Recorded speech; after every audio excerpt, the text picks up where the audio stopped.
केंद्रीय गृह और सहकारिता मंत्री अमित शाह ने उत्तर प्रदेश विधानसभा चुनाव के लिए किया शंखनाद। मिर्जापुर और लखनऊ को विकास योजनाओं की दी सौगात।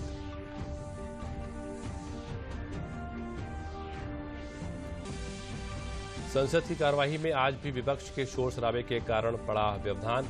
वित्त मंत्री ने लोकसभा में बताया कि दूरदर्शन और आकाशवाणी के जरिए प्रधानमंत्री मुद्रा योजना का ग्रामीण इलाकों में हो रहा है प्रचार प्रसार। ट्रिपल तलाक को गैर कानूनी घोषित करने के फैसले के 2 साल हुए पूरे। मुस्लिम महिला अधिकार दिवस मनाने के साथ ही देश भर में महिलाओं के लिए सशक्तिकरण के लिए उठाए गए कदमों का हुआ जिक्र। और टोक्यो ओलंपिक में भारतीय महिला हॉकी टीम ने ऑस्ट्रेलिया को क्वार्टर फाइनल मुकाबले में हराकर रचा इतिहास। पदक जीतने के करीब पहुंची भारतीय महिला और पुरुष हॉकी टीमें।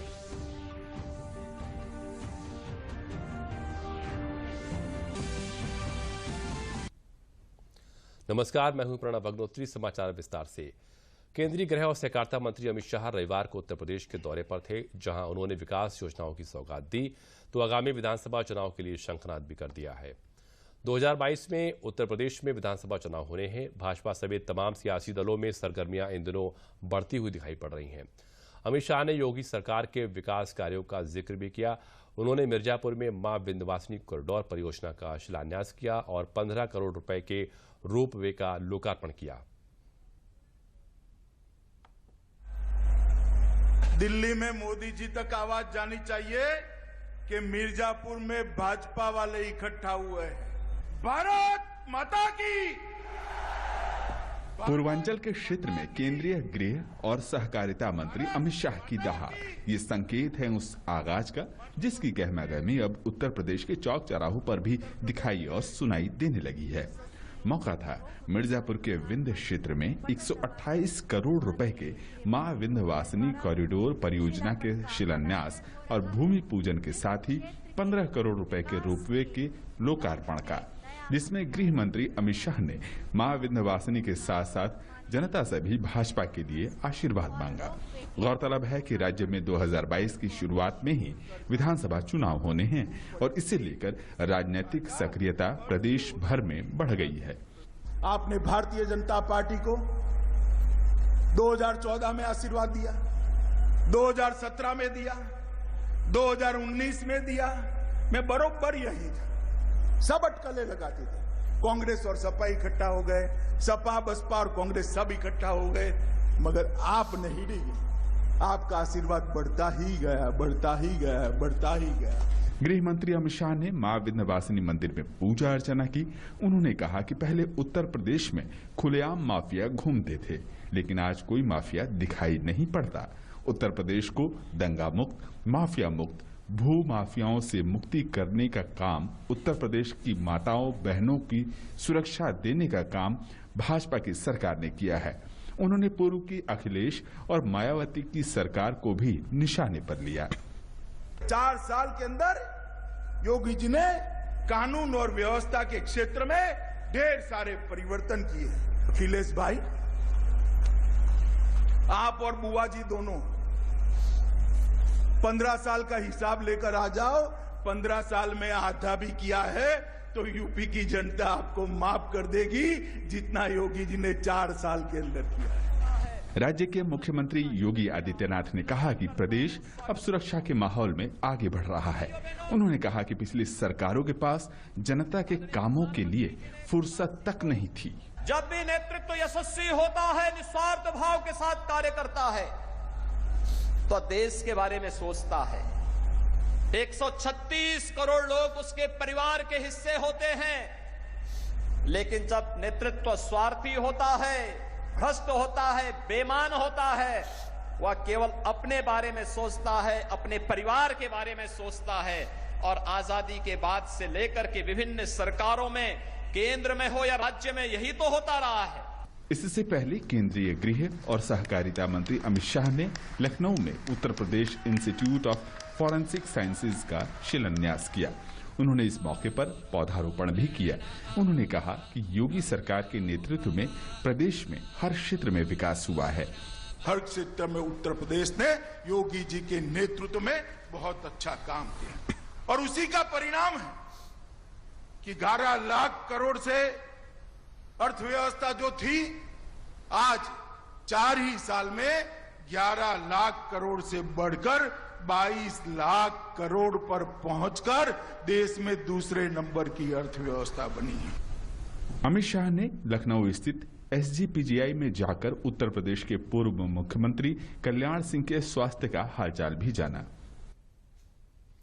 मुख्यमंत्री योगी आदित्यनाथ ने आज लखनऊ में स्वदेशी कोविड वैक्सीन की दूसरी डोज ली। उन्होंने ट्वीट कर बताया कि स्वदेशी कोविड वैक्सीन की दूसरी डोज प्राप्त कर उनका मन प्रफुल्लित है और प्रधानमंत्री नरेंद्र मोदी के मार्गदर्शन में कोरोना वैक्सीन का यह सुरक्षा कवच प्रदेश के सभी नागरिकों को मुफ्त प्रदान किया जा रहा है। मुख्यमंत्री ने लोगों से अपील की है कि वे भी अपना क्रम आने पर टीका अवश्य लगवाएं, तभी कोरोना हारेगा और भारत जीतेगा। संसद का मानसून सत्र लगातार विपक्ष के हंगामे के कारण सुचारू रूप से नहीं चल पा रहा है। आज भी सुबह 11 बजे दोनों सदन में कार्रवाई शुरू होते ही विपक्ष ने अपने मुद्दे के साथ शोर शराबा शुरू कर दिया। यहां तक कि विपक्ष की नारेबाजी और शोर शराबे के बीच ओलंपिक पदक जीतने वाली PV सिंधु को बधाई दी गई।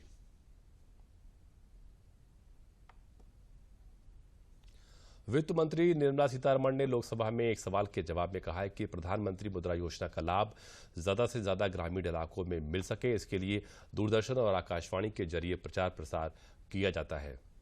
Concern of the Honorable Prime Minister in reaching out financial and credit assistance to the poorest of the poor, even if they are in remotest areas. But yet the member rightly points out that even then very many areas in the country which are very remote, the members, the public, the poorest of the poor may not have the information, and because of want of knowing about it, they may not have the benefit reaching them.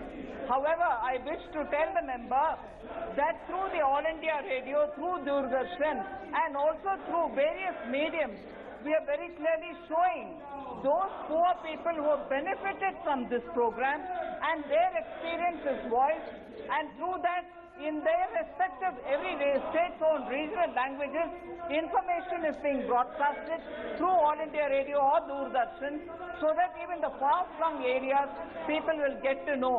We will further be doing this so that more people can benefit out of it. Rajya Sabha में सूचना और प्रसारण मंत्री अनुराग ठाकुर ने एक प्रश्न के जवाब में बताया कि इंटीग्रेटेड एडवर्टाइजमेंट के माध्यम से बनाई गई नीतियां आम लोगों तक तेजी से पहुंच रही हैं, साथ ही खर्च में भी कमी आ रही है। उन्होंने कहा कि अब इंटीग्रेटेड एडवर्टाइजमेंट की वजह से कम्युनिकेशन पर ज्यादा जोर दिया जा रहा है। प्रधानमंत्री नरेंद्र मोदी आज वीडियो कॉन्फ्रेंसिंग के जरिए ई-रूपी लॉन्च करेंगे। यह व्यक्ति विशिष्ट और उद्देश्य विशिष्ट डिजिटल पेमेंट सोल्यूशन है। ई-रूपी डिजिटल भुगतान के लिए एक कैशलेस और संपर्क रहित माध्यम है। यह एक QR कोड या SMS स्ट्रिंग आधारित ई-वाउचर है जिसे लाभार्थियों के मोबाइल पर पहुंचाया जाता है। इस निर्बाध एक मुश्त भुगतान व्यवस्था के उपयोगकर्ता अपने सेवा प्रदाता के केंद्र पर कार्ड डिजिटल भुगतान ऐप के जरिए या इंटरनेट बैंकिंग एक्सेस के बगैर ही वाउचर का राशि को प्राप्त करने में सक्षम होंगे। इसे national payment corporation of India ने अपने UPI प्लेटफॉर्म पर वित्तीय सेवा विभाग, स्वास्थ्य एवं परिवार कल्याण मंत्रालय और राष्ट्रीय स्वास्थ्य प्राधिकरण के सहयोग से विकसित किया है। यह डिजिटल पेमेंट सोल्यूशन कल्याणकारी योजनाओं की भ्रष्टाचार मुक्त आपूर्ति सुनिश्चित करने की दिशा में एक क्रांतिकारी पहल साबित होगा। प्रधानमंत्री का जोर हमेशा से ही डिजिटल पहलुओं को व्यापक प्रोत्साहन देने पर रहा है। ट्रिपल तलाक को गैर कानूनी घोषित करने के फैसले को कल 2 साल पूरे हो गए हैं। इस सिलसिले में मुस्लिम महिला अधिकार दिवस का आयोजन किया गया। इस मौके पर मोदी सरकार के द्वारा महिलाओं के सशक्तिकरण के लिए उठाए गए कदमों का जिक्र हुआ तो समाज की कुरीतियों के खिलाफ आवाज बुलंद करने की बात को भी दोहराया गया। 3 तलाक कानून मुस्लिम महिलाओं को एक साथ 3 तलाक की कुप्रथा के चंगुल से निकालकर उनके आत्मनिर्भरता, आत्मसम्मान, आत्मविश्वास को मजबूत किया है। यह एक ऐसी कुप्रथा थी जिसमें महिलाएं सिसक कर रह जाने को मजबूर थी। उनका मनोबल और गौरव बिखर रहा था। वर्षों पुरानी इस बेड़ी को केंद्र सरकार ने 1 अगस्त 2019 को 3 तलाक के लिए विधेयक बनाकर तोड़ दिया। 3 तलाक का बिल 1 अगस्त 2019 में बना है। उसके बाद से जो 3 तलाक की जो घटनाएं हैं उसमें जो कमी आई, लगभग 80% कमी 3 तलाक की घटनाओं में देश भर में आई। ट्रिपल तलाक के लिए कानून केवल भारत में ही नहीं बल्कि दुनिया के अन्य मुस्लिम बहुल देशों में भी है जो महिलाओं को सुरक्षा देते हैं। भारत में भी महिलाओं के लिए अवसरों की समानता और रोजगार के नए अवसर पैदा करने के लिए कदम उठाए जा रहे हैं। मुस्लिम महिलाओं के संघर्ष को याद करते हुए केंद्रीय महिला एवं बाल विकास मंत्री ने शबनम के उस दर्द को भी साझा किया जब उसके पति ने गोद में 2 छोटे छोटे बच्चे होने के बावजूद उसे तलाक दे दिया था। लेकिन शबनम ने संघर्ष का रास्ता नहीं छोड़ा और अपने बच्चों को डॉक्टर बनाया। केंद्रीय मंत्री ने जोर देकर कहा कि आज मुद्रा योजना से लेकर रोजगार और अवसर की समानता में महिलाओं को उनका हक हासिल हुआ है।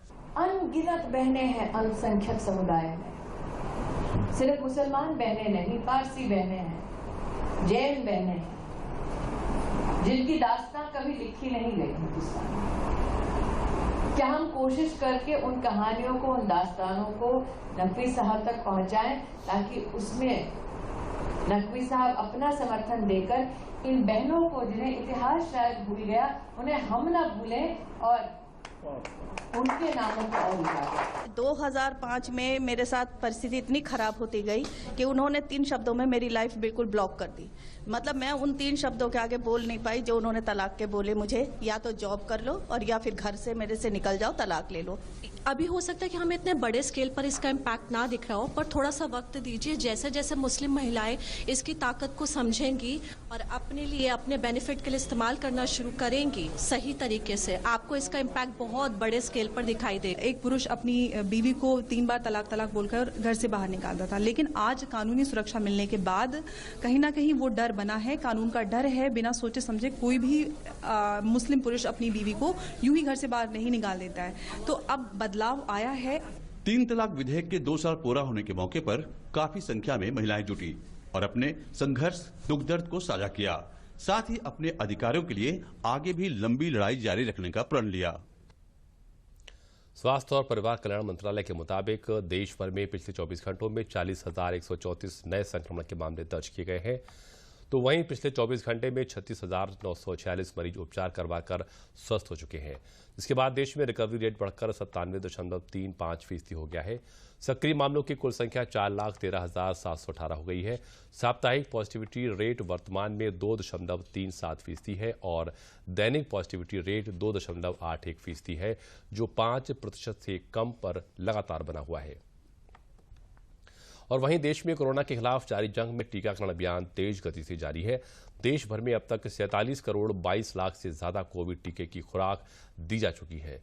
स्वास्थ्य मंत्रालय के अनुसार देश में पिछले 24 घंटों में कोरोना की 17,06,598 वैक्सीन लगाई गई हैं, जिसके बाद देश में कुल टीकाकरण का आंकड़ा 47 करोड़ 22 लाख 23,639 हो गया है। टोक्यो ओलंपिक में भारतीय महिला हॉकी टीम ने इतिहास रच दिया है। आज हुए क्वार्टर फाइनल मुकाबले में भारत की बेटियों ने दमदार प्रदर्शन करते हुए ऑस्ट्रेलिया को 1-0 से हराकर सेमीफाइनल में प्रवेश कर लिया है। तीसरे क्वार्टर में कोई भी टीम गोल नहीं कर पाई। वहीं चौथे क्वार्टर में भी दोनों टीमों की तरफ से कोई गोल नहीं हुआ, लेकिन चौथे क्वार्टर का मैच काफी रोमांचक हुआ। हालांकि भारत को 1-0 से जीत मिली और भारतीय महिला हॉकी टीम ओलंपिक खेलों के सेमीफाइनल में पहली बार खेलने उतरेगी। भारत ने 3 बार के ओलंपिक गोल्ड विजेता और मौजूदा समय में विश्व के नंबर 2 की टीम ऑस्ट्रेलिया को हराकर सेमीफाइनल तक का सफर तय किया है।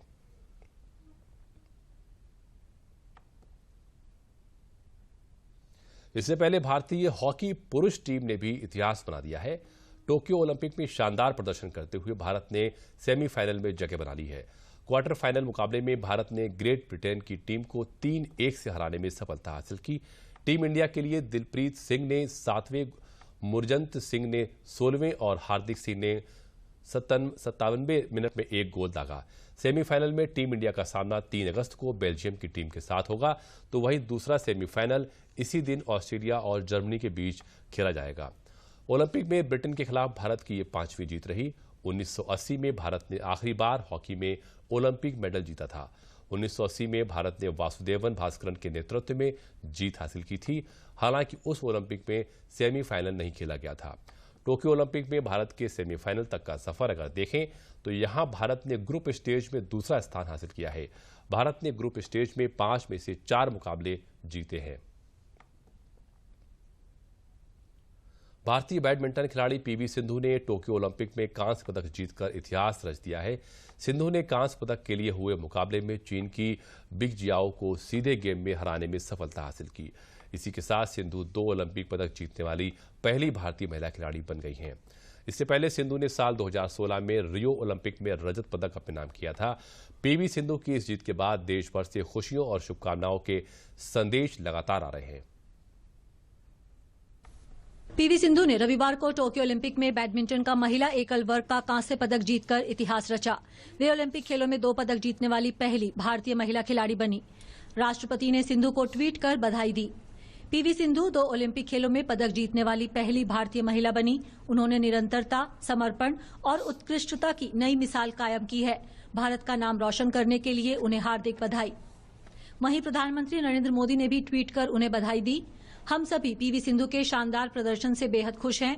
उन्हें टोक्यो 2020 में कांस्य पदक जीतने पर बधाई। वे भारत का गर्व हैं और हमारी सर्वश्रेष्ठ ओलंपियंस में से एक हैं। केंद्रीय रक्षा मंत्री राजनाथ सिंह ने भी सिंधु की इस उपलब्धि पर बधाई देते हुए ट्वीट किया। भारतीय बैडमिंटन खिलाड़ी पीवी सिंधु का शानदार खेल, ओलंपिक खेलों में कांस्य पदक जीतने पर उन्हें बधाई। उन्होंने कई मौकों पर अपनी शानदार सफलता से देश को गौरवान्वित किया है। उन्होंने एक बार फिर ये कर दिखाया है। केंद्रीय गृह मंत्री अमित शाह ने भी सिंधु की इस उपलब्धि पर ट्वीट किया। शानदार खेल पीवी सिंधु, आपने समय समय पर खेल के प्रति अपनी अतुलनीय प्रतिबद्धता और समर्पण साबित किया है। उम्मीद है कि आप देश का गौरव बढ़ाती रहेंगी। हमें आपकी उपलब्धियों पर गर्व है। केंद्रीय खेल मंत्री अनुराग ठाकुर ने कांस्य पदक जीतने पर पीवी सिंधु को बधाई दी। बहुत बहुत बधाई पीवी सिंधु जी को। शानदार प्रदर्शन किया, मैं तो कहूंगा स्मैशिंग विक्ट्री थी। और ऐसी दूसरी खिलाड़ी हैं केवल जिन्होंने ओलंपिक्स में किया है, 2016 में भी और अब फिर एक बार ओलंपिक्स जीतने का काम, मेडल जीतने का काम किया है। बहुत बहुत बधाई। 135 करोड़ भारतीयों के चेहरे पर मुस्कुराहट लाए हैं। केंद्रीय कानून मंत्री किरण रिजिजू ने भी सिंधु के लिए ट्वीट किया। भारत ने टोक्यो 2020 में तीसरा ओलंपिक पदक जीता। सिंधु, कांस्य पदक जीतने पर हमें आप पर गर्व है। आपका दूसरा ओलंपिक पदक और आपने भारत को गौरवान्वित किया। पीवी सिंधु के माता पिता ने भी अपनी बेटी की जीत पर खुशी जताई और इसे एक यादगार पल बताया। पीवी सिंधु ने रियो ओलंपिक में रजत पदक जीता था। अब टोक्यो ओलंपिक में कांस्य पदक जीतने के बाद सिंधु ओलंपिक में 2 पदक जीतने वाली पहली भारतीय महिला खिलाड़ी और पहली बैडमिंटन खिलाड़ी बन गई हैं। कोरोना की संभावित लहर को ध्यान में रखते हुए एवं केंद्र सरकार के निर्देश पर हरदोई जनपद में विधायक निधि से ऑक्सीजन प्लांट का निर्माण कराया गया है। अगर कोरोना की संभावित तीसरी लहर आती है तो यह ऑक्सीजन प्लांट क्षेत्र की जनता को ऑक्सीजन उपलब्ध कराने में सहायक होगा। हरदोई के अहिरोरी स्वास्थ्य केंद्र पर विधायक प्रभास कुमार की विधायक निधि से इस ऑक्सीजन प्लांट का निर्माण 43,38,000 रुपए की लागत से कराया गया है और यह ऑक्सीजन प्लांट की क्षमता 167 लीटर प्रति मिनट ऑक्सीजन बनाने की है। ऑक्सीजन प्लांट के निर्माण हो जाने से क्षेत्र की जनता को ऑक्सीजन के लिए जनपद मुख्यालय नहीं आना पड़ेगा और मरीजों को समस्त सुविधाएं सीएचसी पर ही उपलब्ध होंगी। जिलाधिकारी ने सीएचसी वार्डों का निरीक्षण करते हुए बताया कि ऑक्सीजन प्लांट से 30 बेडों पर ऑक्सीजन की सप्लाई की जाएगी।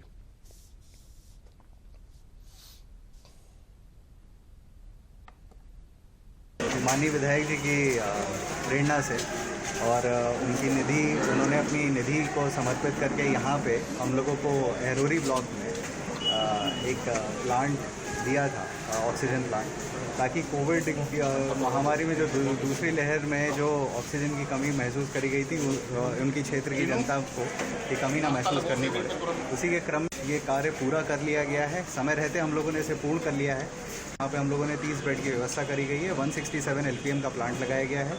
बैकअप में जनरेटर और ऑक्सीजन के सिलेंडर्स भी हैं। प्लस यहाँ जो 30 बेड हैं उसमें कॉन्सेंट्रेटर्स को भी बैकअप में 3 लेवल का बैकअप दिया गया है।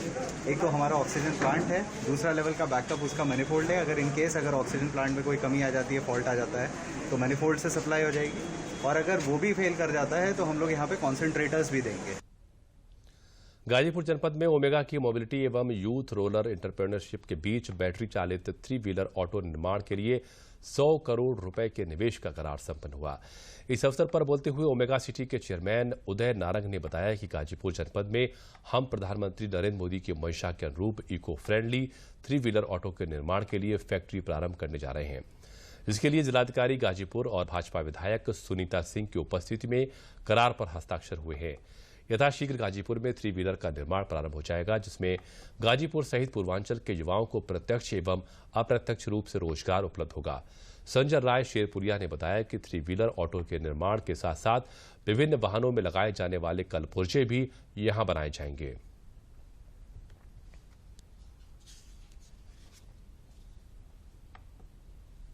गाजीपुर में नई फैक्ट्री लगा रहे हैं। हमने 100 करोड़ रुपए का निवेश लगाने की कमिटमेंट करी है और यहाँ 5 से 7 हज़ार डायरेक्ट और इनडायरेक्ट जॉब्स भी आएंगे और यहाँ पे हम अपनी रूरल एरियाज में जो व्हीकल्स यूज हैं उनकी इस टाइम अगर उन्होंने हमें कुछ सिखाया है तो सिर्फ यही सिखाया है कि इन्वायरमेंट, मदर अर्थ को रिस्पेक्ट कीजिए और अगर हम इस पोल्यूशन को कम नहीं करेंगे तो हमारी आगे वाली पीढ़ियों को बहुत ही इफेक्ट पड़ेगा।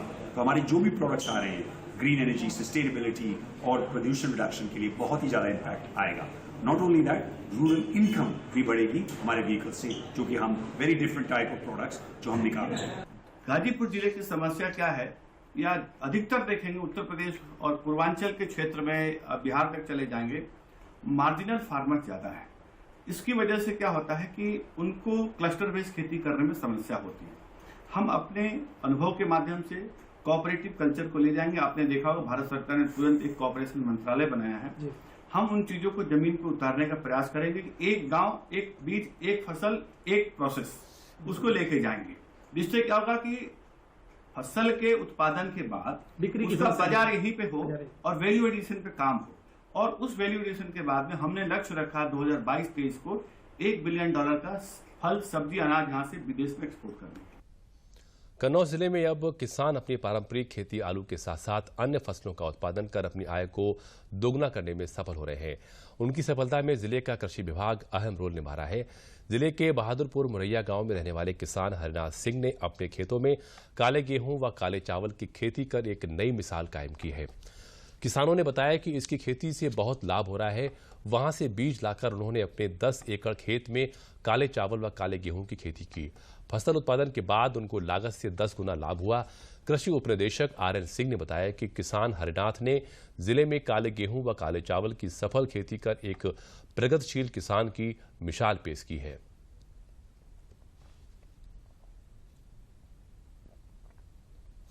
हम काले चावल की और काले गेहूं की खेती कर रहे हैं इस समय। ये हमें चंदौली से जानकारी मिली थी। चंदौली के कुछ किसानों से हमारा मिलना जुलना था, तो उन्हें बहुत ज़्यादा फ़ायदा हो रहा था। तो मैंने उनसे कहा कि हमें भी भाई थोड़ा दो, तो हमने पहले थोड़ा शुरू किया, फिर हमने 10-12 एकड़ में शुरू किया इसको। तो वहीं से मैं कर रहा हूँ। आम चावल के हिसाब से तो 10 गुना लाभ हो रहा है। गेहूँ में भी 10 गुना ही है, गेहूँ में भी। इसमें लागत भी कुछ भी नहीं है। ये तो मात्र यहाँ पे लगा देने से ही पानी में ही पता लगता है सारे माइक्रोन्यूट्रिएंट और जितने भी चाहिए हो तब तो सब मौजूद है। मिट्टी और पानी में इसको भरपूर ऑलरेडी मौजूद है, अलग से कुछ देने की जरूरत ही नहीं इसमें। ये लोकल में भी किए थे, अभी हम औसेर में कर रहे हैं। औसेर में फार्म है हमारा, वहाँ कर रहे हैं। यह काला चावल जो है इसमें शरीर के स्वास्थ्य के लिए बहुत अच्छा है। इसमें फाइबर होता है, इसमें एंटीऑक्सीडेंट भी अच्छी मात्रा में पाया जाता है, जिससे जो है शरीर के लिए स्वास्थ्यवर्धक है। इवन यहाँ तक शुगर के, डायबिटीज़ के मरीजों के लिए भी जो है काला चावल बहुत ही अच्छा है और उनको भी ये चावल खाने से कोई दिक्कत नहीं होती है।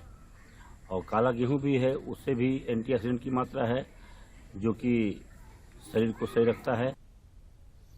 प्लास्टिक की वजह से इन दिनों पूरी दुनिया बहुत परेशान है, लेकिन कुछ लोग ऐसे भी हैं जो पूरी दुनिया को प्लास्टिक से निजात दिलाने की दिशा में एक नई राह दिखा रहे हैं। मेरठ के RPG इंडस्ट्रियल प्रोडक्ट और द रग रिपब्लिक ग्रुप द्वारा देश के कोने कोने से प्लास्टिक की पुरानी बोतल मंगाकर रिसाइकिल करके धागा बनाया जा रहा है। फिर इन्हीं धागों की सहायता से यहां मखमली कारपेट बनाकर देश के साथ साथ दुनिया भर में भी निर्यात किया जाता है। वेस्ट बोतल से बनने वाला धागा कारपेट बनाने में प्रयोग होता है। इससे आउटडोर कारपेट के साथ साथ इंडोर कारपेट भी बनाए जाते हैं। यह कारपेट जल्दी खराब भी नहीं होते हैं, साथ ही साथ वेस्ट प्लास्टिक के पर्यावरण पर पड़ने वाले दुष्प्रभाव भी कम होते हैं।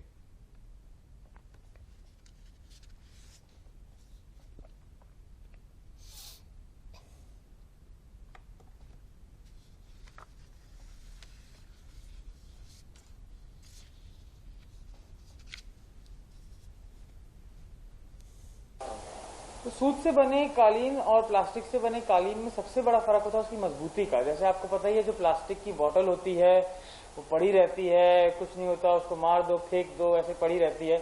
कारपेट भी कुछ ऐसा ही होता है, उस पर लोग सालों तक चलते रहें, कुछ गंदगी लग जाए, कुछ भी हो जाए, वो फटता नहीं है, उसका धागा नहीं निकलता है, क्योंकि वो बना उसी चीज से है ना, तो वो काफी मजबूत होता है। जो सूत के धागे होते हैं वो थोड़े से ज्यादा मुलायम होते हैं, लेकिन वो खराब भी होते हैं, उनमें दाग भी लग जाते हैं, उनमें कई बार तक ज्यादा लोग चलते रहें तो उनमें डैमेज भी हो सकता है। प्लास्टिक के कारपेट एक बार ले लिए तो फिर वो सालों साल चलेंगे। इस तरह की टेक्नोलॉजीज जो रिसाइकलिंग टेक्नोलॉजी है, इन्हें और प्रमोशन मिलना चाहिए, जिसकी वजह से अगर हर जगह ये फैक्ट्रीज लगेंगी तो वहीं की लोकल कलेक्शन से इसे कन्वर्ट करा जा सकता है और उससे हमारे पर्यावरण में दूषित होने से पहले जो बॉटल, जो पेट ट्रेज, जो भी पेट का रॉ मटेरियल ऐसा है जो लैंडफिल या कहीं जाए, उससे पहले ही उसकी कलेक्शन करके बेस्ट वैल्यू मिले भी और इकोनॉमिकल का वापस रिसाइकल हो जाए। जब इस प्लास्टिक का, जैसे आप देखें आज रैपर्स, जो लेबल्स हैं वो सीमेंट प्लांट्स में यूज होने लगे, हमारी रोडों में प्लास्टिक से बनके रोड्स के लिए मटेरियल बनने लगे, तो एक प्रॉपर एप्लीकेशन चैनल देख के अगर हम इस मटेरियल को टारगेट करें और ये सोचे कि इसे बंद ना करके हम इस मटेरियल को किसी एक प्रोडक्टिव यूज के लिए इस्तेमाल कर पाएंगे, तो ये मटेरियल हमारे लिए एक बहुत बड़ा जरिया होगा अपनी इकोनॉमी बूस्ट करने का। वैश्विक महामारी कोरोना वायरस के खात्मे को लेकर मुख्यमंत्री योगी आदित्यनाथ के द्वारा बनाई गई ट्रेस, टेस्ट और ट्रीट की नीति पर चलते हुए प्रदेश में न सिर्फ कोविड के मामलों में बहुत ज्यादा कमी आई है, बल्कि प्रदेश के तमाम जनपद कोरोना मुक्त भी हो गए हैं। इन जिलों की श्रृंखला में मुरादाबाद जनपद का भी नाम शामिल हो गया है। जनपद में कोरोना संक्रमण के मामले अब 0 हो गए हैं, जिसके बाद पूरे जनपद में खुशी की लहर दौड़ रही है। लोग कोरोना के खात्मे के लिए मुख्यमंत्री योगी आदित्यनाथ सरकार, शासन प्रशासन और कोरोना वॉरियर्स को धन्यवाद दे रहे हैं। लोगों का कहना है कि सरकार की सही दिशा में बनाई गई रणनीति का ही नतीजा है जो आज हमारा जनपद कोरोना मुक्त हो गया है।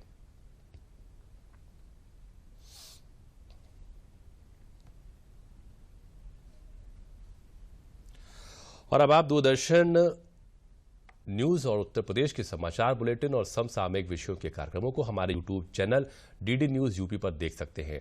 इसके लिए आपको लॉगिन करना होगा www.youtube.com/ddnewsup।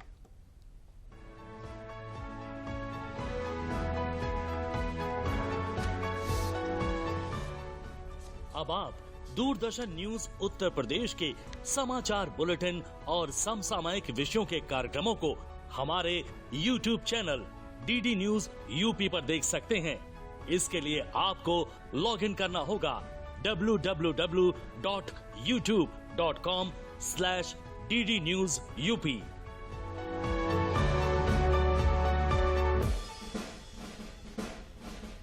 और अब अंत में मुख्य समाचार एक बार फिर। संसद की कार्यवाही में आज भी विपक्ष के शोर शराबे के कारण पड़ा व्यवधान। वित्त मंत्री ने लोकसभा में बताया कि दूरदर्शन और आकाशवाणी के जरिए प्रधानमंत्री मुद्रा योजना का ग्रामीण इलाकों में हो रहा है प्रचार प्रसार। ट्रिपल तलाक को गैर कानूनी घोषित करने के फैसले के 2 साल हुए पूरे। मुस्लिम महिला अधिकार दिवस मनाने के साथ ही देश भर में महिलाओं के सशक्तिकरण के लिए उठाए गए कदमों का हुआ जिक्र।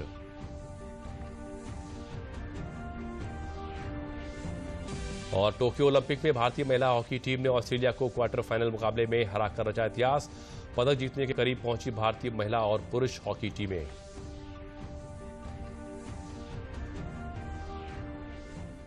और इसी के साथ समाचार समाप्त हुए। नमस्कार।